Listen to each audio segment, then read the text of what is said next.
Cricketer Sakib Al Hasan, we all used to know him being the greatest ever cricketer of Bangladesh এবং সেই Shakib Al Hasan politician. Mashrafe বিন মুর্তজাকে ওই সময় আমি বলেছিলাম যে ভাই আপনি রাজনীতিতে জয়েন করলেন, আপনি তো সবার ছিলেন, সব মানুষের। যেই মুহূর্তে আপনি রাজনীতিতে জয়েন করলেন, you are just sliced into two pieces. You are just sliced. আপনি আওয়ামী লীগ না করে বিএনপি, জাসদ, জাতীয় পার্টি, জামাত, যে কোনো রাজনৈতিক দলে যাইতেন, একই ঘটনা ঘটতো।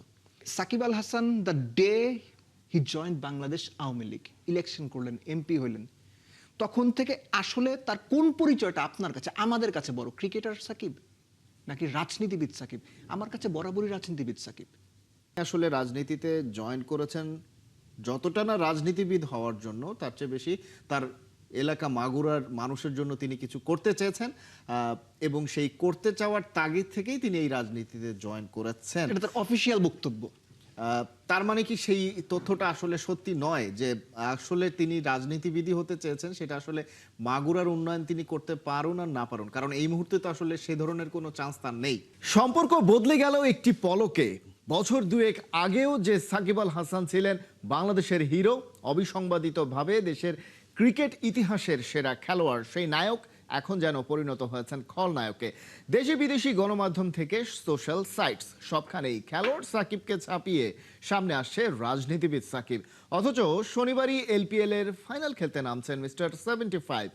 জীবনে কখনোই মাঠের রাজনীতি না করা মাগুরার সাকিব প্রতি ক্ষোভ প্রকাশ হচ্ছে নানাভাবে, নানা মহলে। মজার ব্যাপার, জুলাই গণ অভ্যুত্থানকে অস্বীকার করার যে আওয়ামী বয়ান, তার সাথে সাকিব কখনোই সুর মেলাননি, কিন্তু সেই একই সাকিব ঠিকই রাজনৈতিক প্রেস মিটে হাজির হয়েছেন এলপিএল ম্যাচের ব্যস্ততার মধ্যেও। সাকিব আসলে কি চান, কেন চান, আর যেটা চাইছেন সেটা পাওয়ার সম্ভাবনাই বা কতটা? স্বাগত খেলাযোগে, আপনাদের সাথে আছি খালিদ জামিল। দেশে ফিরে বাংলাদেশের জার্সিতে নিজের শেষ আন্তর্জাতিক ম্যাচ খেলতে চাওয়া সাকিব আল হাসানের অবস্থান এখন কোথায়, এই বিষয়ে বিস্তারিত আলোচনা করব। আমাদের সাথে আছেন ক্রীড়া বিশ্লেষক দেব চৌধুরী। দেব চৌধুরী, স্বাগত আপনাকে খেলাযোগে, সেই সাথে শুভ সকাল। সাকিব আল হাসানের রাজনৈতিক স্ট্যান্ড, তিনি আসলে খুব বেশি যে বক্তৃতা, বক্তব্য, ভাষণ এগুলো দিয়েছেন সেটা বলা যাচ্ছে না। যেটা শুরুতে বলছিলাম, মাঠের রাজনীতিটাও আসলে ওইভাবে সেভাবে করেননি। একটা ইলেকশন তিনি করেছেন একটা রাজনৈতিক দলের হয়ে, যেটা আসলে আমরা সবসময় আলোচনা করি যে July spirit. Even last Awami লীগের যে প্রেস মিটটা ছিল, সেখানেও সাকিব আল হাসান একটা রেকর্ডেড বক্তৃতা দিয়েছেন। সেখানেও আসলে তিনি যে জুলাই স্পিরিটের বিপক্ষে যাওয়া, গণহত্যার বিপক্ষে যাওয়া, সেটাকে অস্বীকার করা, এই ধরনের কোনো আলোচনায় তিনি যাননি। তিনি বরাবরই বলেছেন যে আমি এই যে ঘটনাগুলো, যে মৃত্যুগুলো হয়েছে, সেগুলোর সঙ্গে সমব্যথী। আবার ঠিক সেই একই রাজনৈতিক দলের সঙ্গে তিনি থাকছেন এবং সেই রাজনীতিটাই করছেন এবং প্রকাশ্যেই করছেন। সবকিছু মিলিয়ে কি আসলে কি হিসাবটা কি মেলে? সাকিব আল হাসান আসলে কি চান? Good morning Khalid. খুব ইন্টারেস্টিং টপিক, আমার জন্য খুব ইন্টারেস্টিং। এই জন্য হচ্ছে যে cricketer Shakib Al Hasan, we all use to know him being the greatest ever cricketer of Bangladesh এবং সেই সাকিব আল হাসান পলিটিশিয়ান। আমি এর সঙ্গে একটু যোগ করতে চাই, সেটা হয়তো দর্শকদের বোঝার জন্য একটু সুবিধা হবে।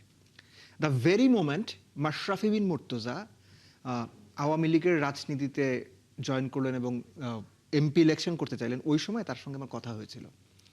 এবং আপনি যদি ঠিকঠাক মনে করতে পারেন যে 2015 বিশ্বকাপ তার আগে পরে, 2019 বিশ্বকাপ তার আগে পরে, এই 4টা বছর বাংলাদেশের সম্ভবত জনপ্রিয়তম মানুষ ছিলেন মাশরাফি বিন মুর্তজা। মাশরাফি বিন মুর্তজাকে ওই সময় আমি বলেছিলাম যে ভাই আপনি রাজনীতিতে জয়েন করলেন, আপনি তো সবার ছিলেন, সব মানুষের। যেই মুহূর্তে আপনি রাজনীতিতে জয়েন করলেন, you are just sliced into two pieces. You are just sliced. আপনি আওয়ামী লীগ না করে বিএনপি, জাসদ, জাতীয় পার্টি, জামাত, যে কোনো রাজনৈতিক দলে যাইতেন, একই ঘটনা ঘটতো। সো এই যে মানুষের রাজনৈতিক মনোভাব বা পার্টিকুলার দলের প্রতি পছন্দ, আসক্তি, ভোট দেওয়া, এই ব্যাপারগুলো না, ধরেন ক্রিকেট, ফুটবল নাই, যখনই আপনি রাজনীতির মাঠে নামবেন তখনই আপনি একটা পক্ষের হয়ে যাবেন। সো মাশরাফির ক্ষেত্রেও সেটা ঘটেছে, সাকিবের ক্ষেত্রেও তাই। খালিদ, আপনার কি কখনো এটা মনে হয়েছে, জাস্ট প্রশ্ন না, আমার জাস্ট একটা আপনার কাছে ধরেন যে নিজের একটা কথা, যে Shakib Al Hasan the day he joined Bangladesh Awami League, election করলেন, এমপি হইলেন, তখন থেকে আসলে তার কোন পরিচয়টা আপনার কাছে, আমাদের কাছে বড়, ক্রিকেটার সাকিব নাকি রাজনীতিবিদ সাকিব? আমার কাছে বরাবরই রাজনীতিবিদ সাকিব। কেননা যখন আপনি at your playing days, same goes to Mashrafi bin Murtaza, same goes to আপনি উপমহাদেশের অন্যান্য গ্রেট প্লেয়ার্স যাদের কথা বলেন, Rana Tunga, Imran Khan, every one of them, তারা খেলা ছেড়ে গিয়েছিলেন, তারা খেলতে খেলতে আমাদের দেশের দুই গ্রেট খেলতে খেলতে রাজনীতিতে এসেছেন। সো এই যে রাজনীতিতে নামা, যখন আপনি রাজনীতিতে এনগেজ হয়ে গেলেন, তখন থেকে আপনার খেলোয়াড় পরিচয়টা তুলনামূলক কম কিংবা কিছু ক্ষেত্রে গৌণ। তো সাকিব আল হাসান মূল আলোচনাটা কি, যে একটা প্রেস কনফারেন্সকে সামনে রেখে সাকিবের প্রস্তুতি, খেলতে খেলতে তিনি তো এলপিএল খেলছেন, সেখানে খেলারত অবস্থায় বা খেলার বিরতিতে সেই প্রেস কনফারেন্স অ্যাটেন্ড করা, এটা নিয়েই তো আলোচনা। এটা পলিটিক্যাল পার্সন বা রাজনীতিবিদ সাকিব আল হাসানের 100% স্ট্যান্ড, যে আমি এই রাজনীতির সমর্থক, আমি এই রাজনীতিটাই করতে চাই, আমি এই রাজনীতির মাধ্যমেই আমার ভবিষ্যৎ বা ক্যারিয়ারটা দেখি। সাকিব আল হাসান কয় বছর খেলবেন? 3, 4, 5, 6 বছর। ন্যাশনাল টিমের দরজাটা তার বন্ধ হয়ে গেছে আরো অনেক আগে। আমি এখানে ছোট করে যোগ করি খালিদ, সেটা হচ্ছে যে আমিনুল ইসলাম বুলবুলের বোর্ডের সময় ওই সময়ের সম্মানিত বোর্ডের পরিচালক আসিফ আকবর, হ্যাঁ, আসিফ ভাই ইংল্যান্ডে গিয়েছিলেন, তিনি সাকিবের সঙ্গে দেখা করেছেন, সাকিবের সঙ্গে দ্যাট ওয়াজ নাইস মোমেন্টস। আমরা এই ছবি বা ফুটেজগুলো গণমাধ্যমে দেখেছি। সেই সাকিবের বিপক্ষে দাঁড়িয়ে আসিফ ভাইয়ের একটা পোস্টও আমি দেখেছি, যে তিনি বলছেন যে ভুল করেছেন, সামথিং লাইক দ্যাট। সো জিনিসটা হচ্ছে যে ক্রিকেটার সাকিব, দেখেন ওই সময় কিন্তু সাকিব আওয়ামী লীগই করতো, বাট ক্রিকেটার সাকিবের প্রতি সাধারণভাবে যিনি আওয়ামী লীগ হয়তো পছন্দ করেন না বা একেবারেই ঘৃণা করেন, তারও একটা সফট কর্নার ছিল বা একটা ভালোবাসার জায়গা ছিল, না সাকিব তো আমাদের ক্রিকেটার। সো এই জিনিসটা আমরা অনেক সময় গুলিয়ে ফেলি, বাট আমাদের এটা মাথায় রাখা জরুরি নাও, মানে বর্তমানে তো বটেই, সাকিব যখন থেকে রাজনীতিতে জয়েন করেছেন, সাকিবকে রাজনীতিবিদ হিসেবেই ট্রিট করাটা আইডিয়াল। আর যেটা বলছিলাম, এই যে আমিনুল ইসলাম বুলবুলের বোর্ড তার আগে পরে বিভিন্ন সময় সাকিবকে আনবে, দেশে ফেরানো হবে, সাকিবকে আনানোর সাথে রাজনীতির কোনো সম্পর্ক নাই, আমি বারবার এই কথাটা বলেছি, দ্যাট ওয়াজ কমপ্লিট স্টাম্পবাজি। আমি শেষ করি খালিদ, সেটা হচ্ছে যে এই জিনিসগুলো করে যেটা হয়েছে যে সাকিব আসবে আসবে আসবে একটা আলোচনায় রাখা হয়েছে। দেখেন সাকিব কিন্তু আলোচনায়, বাংলাদেশ ক্রিকেটের ন্যাশনাল টিমে না খেলো আলোচনায়, কোথা দিয়ে? পলিটিক্স দিয়ে। কেননা সাকিব খুব ভালো জানেন পলিটিক্স বা রাজনীতি তার আগামী দিনে টপে থাকার সবচেয়ে বড় জায়গা। আপনি পছন্দ করতে পারেন, না করতে পারেন, সাকিবকে প্রশংসা গালি দুটোই দিতে পারেন, এটা কমপ্লিটলি আপনার চয়েস, কিন্তু সাকিবের ভিশন ক্লিয়ার। জি, আপনি যেটা বলছেন সেটা হচ্ছে সাকিব আল হাসান একজন রাজনীতিবিদ, তিনি যে রাজনীতিতে জয়েন করেছেন তিনি সেটাই ফুল টাইম করবেন, সেটাই খুব স্বাভাবিক। মোটামুটি আপনি যেগুলো বললেন, যে কথাগুলো, সেটার একটা সামারি যদি আমি দাঁড় করাই, সেটা হচ্ছে কিন্তু সাকিবকে যখন প্রশ্ন করা হয়েছে গণমাধ্যমের তরফ থেকে যে আপনি কেন রাজনীতিতে জড়ালেন, যে প্রশ্নটা আপনি মাশরাফিকে করেছিলেন, সাকিব আল হাসানকেও তো আমরা সেই প্রশ্নটাও করেছি যে আপনি তো দুই ভাগে ভাগ হয়ে গেল আপনার সমর্থকরা, হয়তোবা কেউ আপনাকে আরো বেশি ভালোবাসছে, আর যারা ভালোবাসতো একটা অংশ হয়তোবা এখন আর সেই ভালোবাসাটা তার প্রতি প্রচন্ড ঘৃণাও করছে। এর উত্তরে সাকিব আল হাসান বলেছেন, বা ইভেন 5 আগস্টের পরবর্তীতে তার স্ট্যান্ড ক্লিয়ার করার ক্ষেত্রে নিজের ফেসবুক পোস্টেও তিনি বলেছেন যে তিনি আসলে রাজনীতিতে জয়েন করেছেন যতটা না রাজনীতিবিদ হওয়ার জন্য, তার চেয়ে বেশি তার এলাকা মাগুরার মানুষের জন্য তিনি কিছু করতে চেয়েছেন, এবং সেই করতে চাওয়ার তাগিদ থেকেই তিনি এই রাজনীতিতে জয়েন করেছেন। এটা তার অফিশিয়াল বক্তব্য। তার মানে কি সেই তথ্যটা আসলে সত্যি নয়, যে আসলে তিনি রাজনীতিবিদই হতে চেয়েছেন, সেটা আসলে মাগুরার উন্নয়ন তিনি করতে পারুন আর না পারুন? কারণ এই মুহূর্তে তো আসলে সে ধরনের কোনো চান্স তার নেই। যদি সাকিবের ওই কথাকেই আমরা বেঞ্চমার্ক ধরে নেই, তাহলে মাগুরার উন্নয়নের জন্য রাজনীতিই করতে হবে। ধরেন আমার হোম ডিস্ট্রিক্ট মানিকগঞ্জ, আমার প্রচুর টাকা, ধরেন আমার হাজার হাজার কোটি টাকা, একটা কথার কথা, মানিকগঞ্জের উন্নয়নের জন্য আমার নট নেসেসারি রাজনীতিই করতে হবে। এই দেশে প্রচুর মানুষ আছেন রাজনীতি না করেও সামাজিক কাজে অংশগ্রহণ করেন, মানুষের সেবা করেন, অনেক প্রশংসাযোগ্য ভালো কাজ করেন।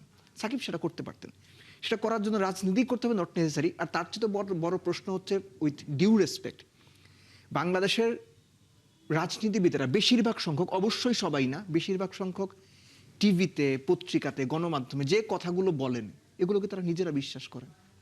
এগুলোর আসলে ইমপ্লিমেন্টেশন সাধারণ মানুষ আমরা যারা আছি, আমাদের প্রাত্যহিক জীবনে, আমাদের সামাজিকতায়, কিংবা আমাদের এই যে সারাউন্ডিংস, এখানে কতটুকু ইম্প্যাক্ট ফেলে, বা এগুলো আসলে কতটুকু সত্য, কতটুকু আমাদেরকে জাস্ট শান্ত করার জন্য, বা কতটুকু ভাই তুই এটা পাবি অসুবিধা নাই, তোরা দিব, আপনি পেয়েছেন? কতটুকু পেয়েছেন? সো সাকিব রাজনীতিতে জয়েন করা নিয়ে কি বলেছিলেন, আমার কাছে মনে হয় এই ব্যাপারটা ওই সময়ের বক্তব্য। মানুষ বদলায়, কারণে অকারণে বদলায়।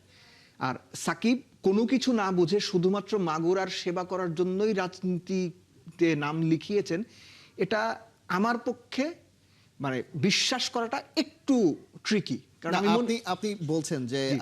রাজনীতিবিদরা যেটা বলেন সেটা আসলে অনেক তারাও- ক্ষেত্রে সেটার বাস্তব প্রয়োগ থাকে না। না, রাজনীতিবিদরা যেটা বলেন সেটাও আসলে রাজনীতি, অর্থাৎ তিনি বিশ্বাস করুন আর না করুন তার পেছনেও একটা ওই রাজনীতি যে থাকে। আপনার আমার সন্তুষ্টির জন্য বা জি, কিছু। সেই রাজনীতিটা আসলে কি ছিল? সাকিব আল হাসান যে বললেন যে আওয়ামী লীগে যোগ দেওয়াটা তার জন্য আসলে আওয়ামী লীগ করার জন্য নয়, তিনি মাগুরার উন্নয়নের জন্য করতে চেয়েছেন, এটা 5 আগস্টের পরের ঘটনা। আহ, সেই বিষয়টাতে আসলে মানে কি দাঁড়ালো যে রাজনীতিটা, এটার পেছনের রাজনীতিটা আসলে তাহলে কি? সাকিব আসলে কি চেয়েছেন? সাকিব আসলে কি চেয়েছেন এর উত্তর শুধুমাত্র সাকিব দিতে পারবে। হোয়াট আই ফিল, সাকিব রাজনীতি করে বাংলাদেশে অলরাউন্ডার সাকিবের মতোই একটা দুর্দান্ত অবস্থানে যেতে চান। তার ব্যাক অফ দ্য মাইন্ড যদি এটা থাকে তাহলে অবাক হওয়ার কিছু নাই, এবার এটা দোষেরও কিছু নাই। আপনি সাকিবকে ধরেন, আবারও বলছি, সাকিব আপনি খুব অপছন্দ করেন, that's fine, that's your choice. আবার দেয়ার আর সাম পিপল সাকিবকে খুব পছন্দ করে। সো সাকিব অলরাউন্ডার হিসেবে যে জায়গাতে নিজেকে নিয়ে গেছেন, রাজনীতি করেও তাকে ওই জায়গা যাওয়ার যে সুযোগ তৈরি হতে পারে সম্ভাব্য, কিংবা তিনি নিজেকে হয়তো সেই জায়গাতে দেখেন যে আমি ক্রিকেটার সাকিব, অলরাউন্ডার সাকিবের মতো বাংলাদেশের রাজনীতিতেও এমন একটা জায়গায় যাব যেখানে মানে I will be the centre point অথবা ফোকাসের মূল জায়গা। এই যে দেখেন আমরা একটা শোতে মানে সাকিবকে নিয়ে আলোচনা করছি, পুরো দেশের মানুষ আলোচনা করছে, অনেক ঘটনায় তো ঘটেছে, কিন্তু সাকিব না খেলেও, আবারও বলছি, না খেলেও কিন্তু আলোচনায় রয়েছেন। আমার কেন যেন মনে হয় সাকিব লাইকস ইট, সাকিব এটা খুব পছন্দ করে আলোচনায় থাকতে।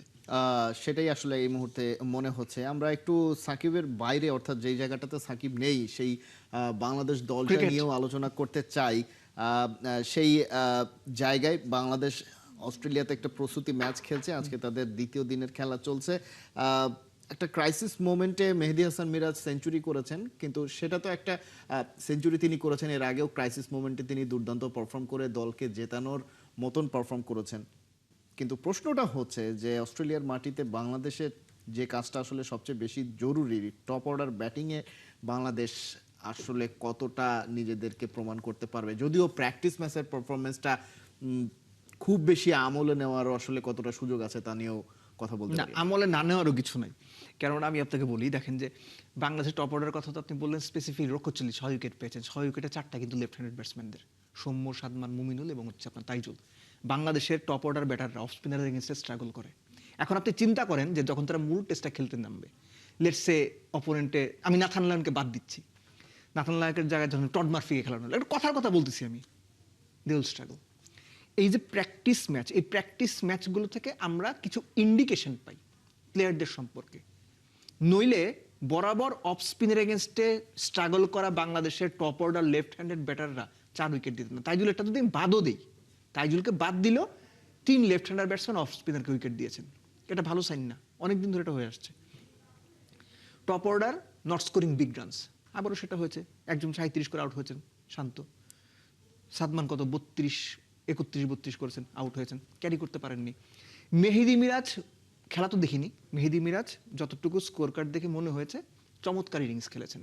এবং মিরাজ, আমি সবসময় বলি যে টেস্টের মিরাজ দুর্দান্ত, সাদা বলের মিরাজ যতটুকু গড়পড়তা বা সামটাইমস বিলো স্ট্যান্ডার্ড, টেস্টের মিরাজ ততটুকুই দুর্দান্ত। মিরাজ যদি টেস্ট ক্রিকেটে প্রায়োরিটি লিস্টে সবার ওপরে রাখে, আমি এখনো ফিল করি যে 10 বছর তো 11 বছর খেলে ফেলেছেন ইন্টারন্যাশনাল ক্রিকেট, আরও যদি 4-5 বছর খেলেন, হয়তো সাকিবের পর বেস্ট পসিবল অলরাউন্ডার হিসেবে টেস্টে বাংলাদেশে মিরাজের নামটা অনেক দিন থাকবে।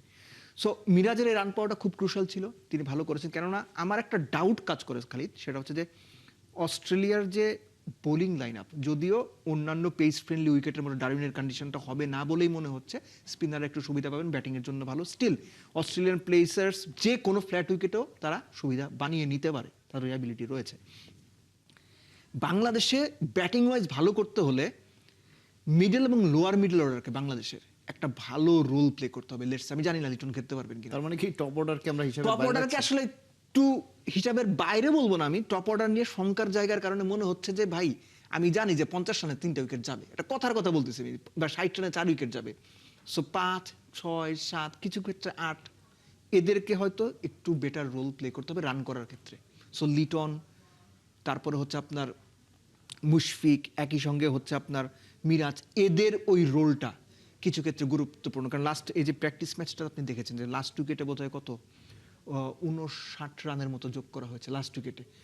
সৌম্য যখন আউট হলেন তখন রান কত 158, পরবর্তীতে লাস্ট 3 উইকেটে 106 রান বা 105 রান যোগ করা হয়েছে, মিরাজ সেটা করেছেন টেল এন্ডারদের নিয়ে। সো এই পরিস্থিতি তৈরি হতে পারে, সো বাংলাদেশকে সেটার জন্য প্রস্তুত থাকতে ক্রাইসিস হবে। ম্যানেজমেন্টের প্রস্তুতিটা রাখতে হবে, সেটা আসলে কতটা বাংলাদেশ দল পারে, বিশেষ করে অস্ট্রেলিয়ার মাটিতে অস্ট্রেলিয়ান বোলিং অ্যাটাকের এগেনস্টে, সেটাই এখন আসলে সবচাইতে ইন্টারেস্টিং Hope for একটা the good, বিষয় hope for হতে the পারে। good. আমাদের সময় একেবারে শেষ পর্যায়ে। দেব চৌধুরী, অনেক অনেক ধন্যবাদ You're welcome. খেলাযোগে যুক্ত হওয়ার জন্য। দর্শক, আলোচনা করছিলাম বাংলাদেশের যে প্রস্তুতি ব্যাচটা চলছে এই মুহূর্তে অস্ট্রেলিয়ার 11-এর এগেনস্টে, এবং সেই ম্যাচে বাংলাদেশের বর্তমান অবস্থানটা নিয়ে আলোচনা শেষ করছি। এবং তার আগে আমরা আলোচনা করেছি সাকিব আল হাসানের বর্তমান রাজনৈতিক অবস্থান, তিনি আসলে কি চান বোঝার চেষ্টা করেছি।